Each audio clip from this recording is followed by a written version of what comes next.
My name is Jeannie Ensor from St. Dunstan's in Dover, and I am here to read you The Lorax by Dr. Seuss. It's got some tongue twisters in here, so you got to be patient with me. And I'll try to show all the pictures too. At the far end of town where the grickle grass grows and the wind smells slow and sour when it blows, and no birds ever sing excepting old crows, is the street of the lifted Lorax.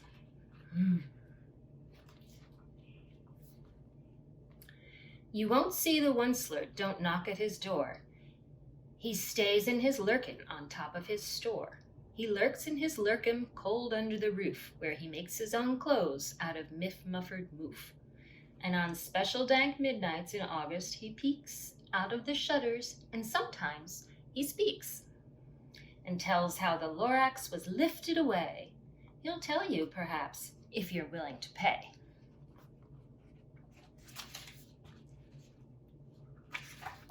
On the end of a rope he lets down a tin pail, and you have to toss in 15 cents and a nail, and the shell of a great, great, great grandfather's snail. Wow, it's a lot of stuff just to get him to tell you a story. Then he pulls up the pail, makes a most careful count to see if you've paid him the proper amount. Then he hides what you paid him away in his snub, his secret strange hole in his grubulous glove. Then he grunts, I will call you by whisper my phone, for the secrets I tell are for your ears alone.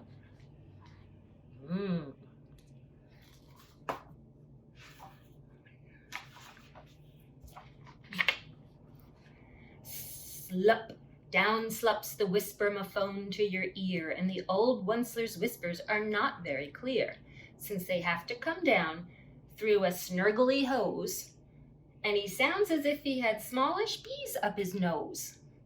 Now I'll tell you, he says, with his teeth sounding gray, how the Lorax got lifted and taken away. It all started way back, such a long, long time back.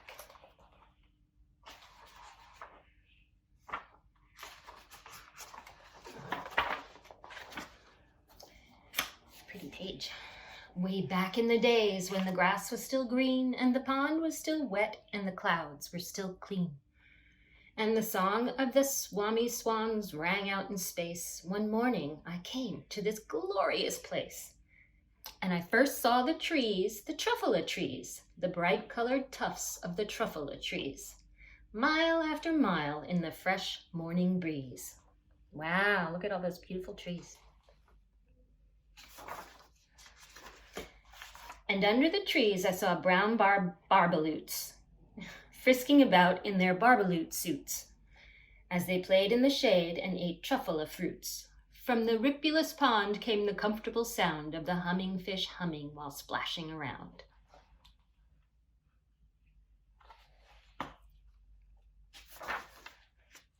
But those trees, those truffula trees, all my life I'd been searching for trees such as these. The touch of their tufts was much softer than silk, and they had the sweet smell of fresh buttery milk. I felt a great leaping of joy in my heart. I knew just what I'd do. I unloaded my cart.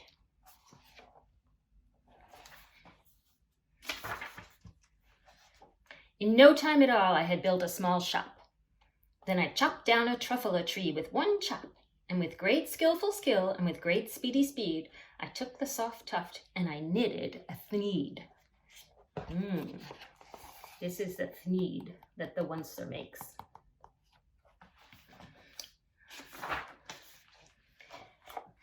The instant I'd finished, I heard a gazump. I looked. I saw something pop out of the stump of the tree I'd chopped down. It was sort of a man. Describe him? That's hard. I don't know if I can. This is who popped out of the trunk. He was shortish and oldish and brownish and mossy, and he spoke with a voice that was sharpish and bossy.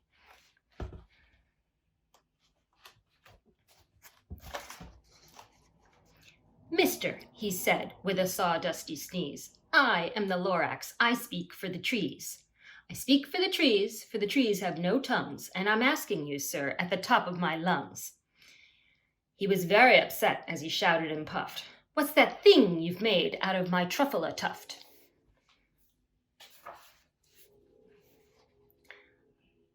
"Look, Lorax," I said, "there's no cause for alarm. I chopped just one tree. I am doing no harm. I'm being quite useful. This thing is a thneed. A thneed's a fine something that all people need. It's a shirt, it's a sock, it's a glove, it's a hat. But it has other uses, yes, far beyond that. You can use it for carpets, for pillows, for sheets, or curtains, or covers, for bicycle seats." The Lorax said, "Sir, you are crazy with greed. There is no one on earth who would buy that fool thneed."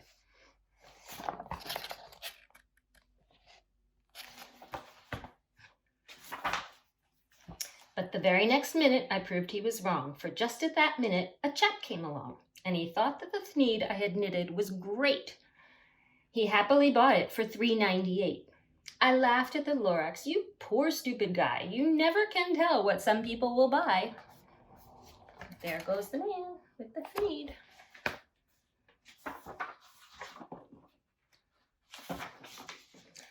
"I repeat," cried the Lorax, "I speak for the trees." "I'm busy," I told him. "Shut up, if you please." I rushed across the room and in no time at all built a radio phone. I put in a quick call.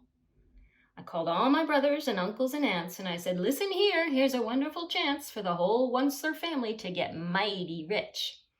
Get over here fast, take the road to North Nitch, turn left at Weehawken, sharp right at South Stitch."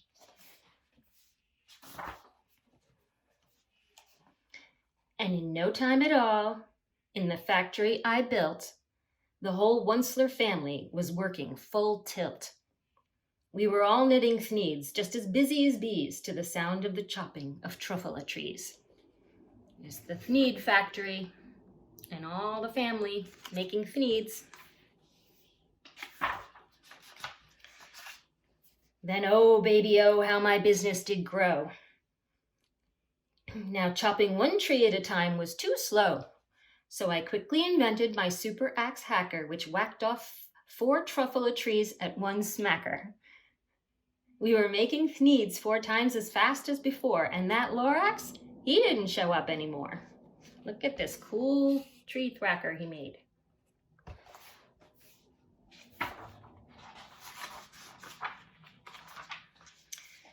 But the next week, he knocked on my new office door. He snapped, "I'm the Lorax who speaks for the trees, which you seem to be chopping as fast as you please. But I'm also in charge of the brown barbaloots who played in the shade in their barbaloot suits and happily lived eating truffula fruits. Now, thanks to your hacking my trees to the ground, there's not enough truffula fruit to go round, and my poor barbaloots are all getting the crummies because they have gas and no food in their tummies." Aw, see, they're feeling kind of sick.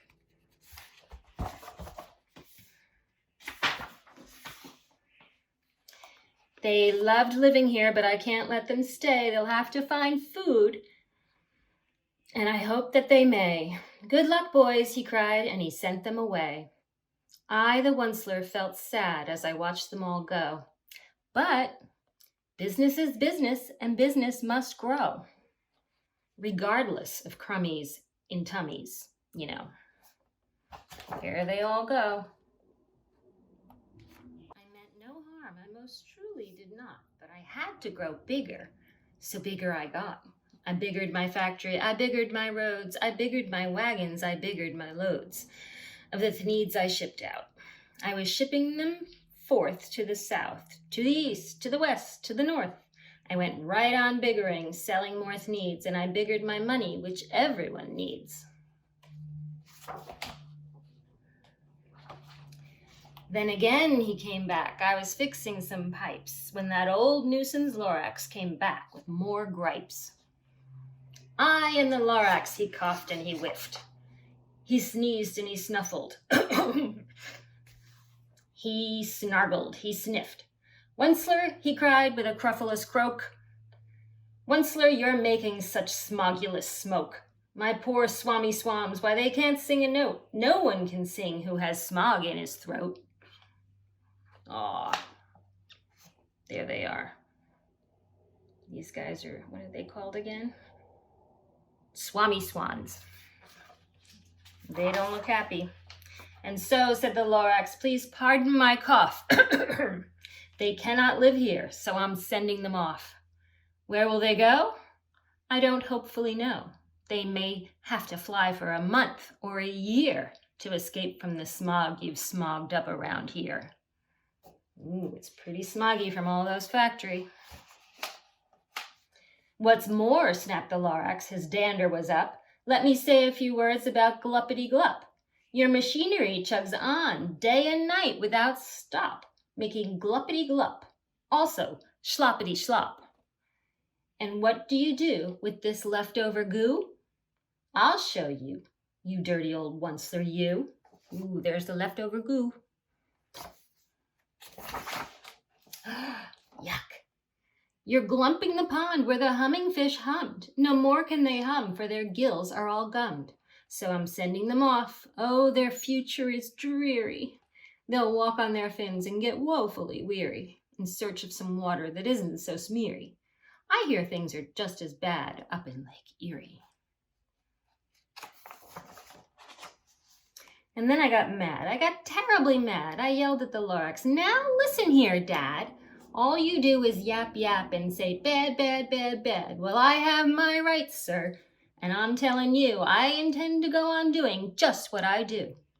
And for your information, you Lorax, I'm figuring on biggering and biggering and biggering and biggering, turning more truffula trees into thneeds, which everyone needs. Ooh, so the onceler is mad now. And then that very moment we heard a loud whack. From outside in the fields came a sickening smack of an axe on a tree. Then we heard the tree fall, the very last truffula tree of them all. Oh no, the pink one is the last one. No more trees, no more thneeds, no more work to be done. So in no time, my uncles and aunts, every one, all waved goodbye. They jumped into my cars and drove away under the smoke-smuggered stars. Now all that was left, 'neath the bad-smelling sky, was my big empty factory, the Lorax and I. There goes the family. No more work. Oh, doesn't it look so gray and yucky? The Lorax said nothing, just gave me a glance, just gave me a very sad, sad backward glance. And he lifted himself up by the seat of his pants. And I'll never forget the grim look on his face when he hoisted himself and took leave of this place through a hole in the smog without leaving a trace. It's very gray there, doesn't it, by the factory? No trees, all smoggy. And all that the Lorax left here in this mess was a small pile of rocks with the one word, unless. Whatever that meant, well, I just couldn't guess. That was long, long ago, but each day since that day I've sat here and worried away. Through the years while my buildings have fallen apart, I've worried about it with all of my heart.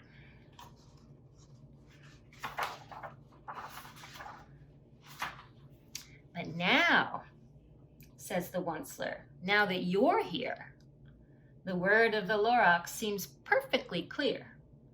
Unless someone like you cares a whole awful lot, nothing's gonna get better. It's not. I bet you guys care, right? So, catch, said the onceler. He let something fall. It's a truffula seed. It's the last one of all. You're in charge of the last of the truffula seeds. And truffula trees are what everyone needs. Plant a new truffula, treat it with care. Give it clean water and feed it fresh air. Grow a forest, protected from axes that hack, then the Lorax and all of his friends may come back.